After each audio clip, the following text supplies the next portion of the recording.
Bonjour mesdames et messieurs, bien heureux de vous savoir nombreux à cette autre réception de l'écho du monde qui nous vient ce jour.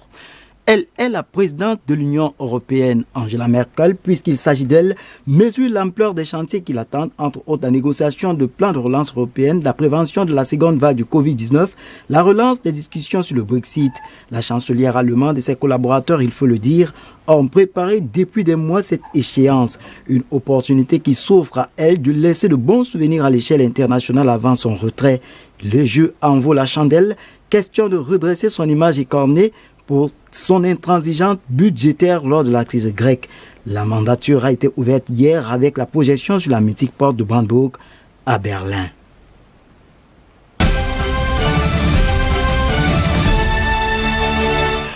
Aux États-Unis, les nouvelles relatives au Covid-19 ne sont pas si rassurantes. Alors que l'on est à plus de 1000 morts par jour, d'après le comptage publié hier 30 juin, les autorités sanitaires craignent de nouveaux cas estimés à plus de 100 000.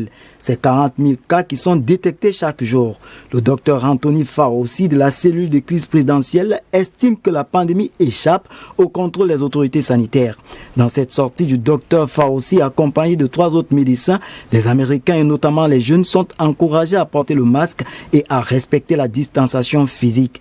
L'État de New York, épicentre de la maladie, connaît une recrudescence des cas. L'on compte aujourd'hui à 16 le nombre des États où les visiteurs sont mis en quarantaine.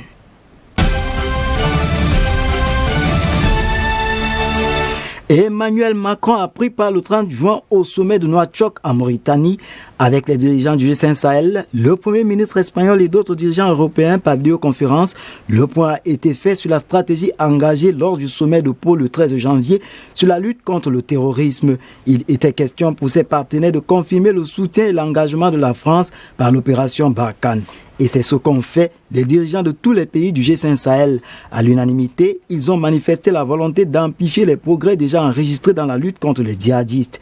Emmanuel Macron a souligné que la pandémie ne saurait mettre un frein à la lutte contre le terrorisme.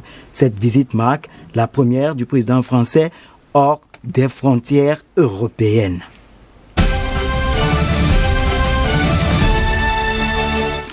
En Chine, le Parlement a adopté mardi dernier le projet de loi sur la sécurité, laquelle loi n'est pas approuvée par les puissances occidentales. Ces derniers trouvent qu'elle contourne le conseil législatif local et fait craindre à l'opposition de Hong Kong une restriction de leur liberté qui dure depuis 1997.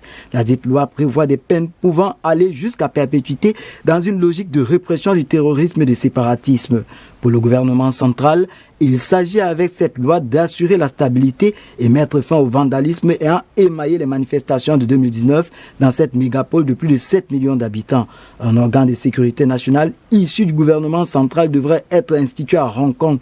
Elle sera notamment chargée de collecter des informations.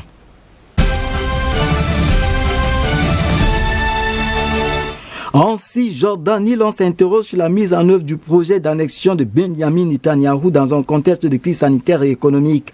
En principe, Benjamin Netanyahou et son ancien rival électoral Benny Gantz, dans un gouvernement d'union, devraient se prononcer ce jour sur la mise en œuvre du plan américain pour le Proche-Orient.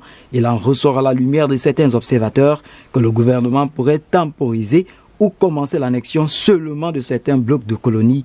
Il reste évident pour Benny Gantz que ce projet n'était pas une priorité et c'est ce que pensent la plupart des Israéliens. Il faut donc compter sur l'opposition des Palestiniens à cette annexion. Voilà, mesdames et messieurs, qui reforme cet autre numéro. Merci de votre affable attention. Surtout, restez scotchés sur des programmes de DBS Télévision. À très vite.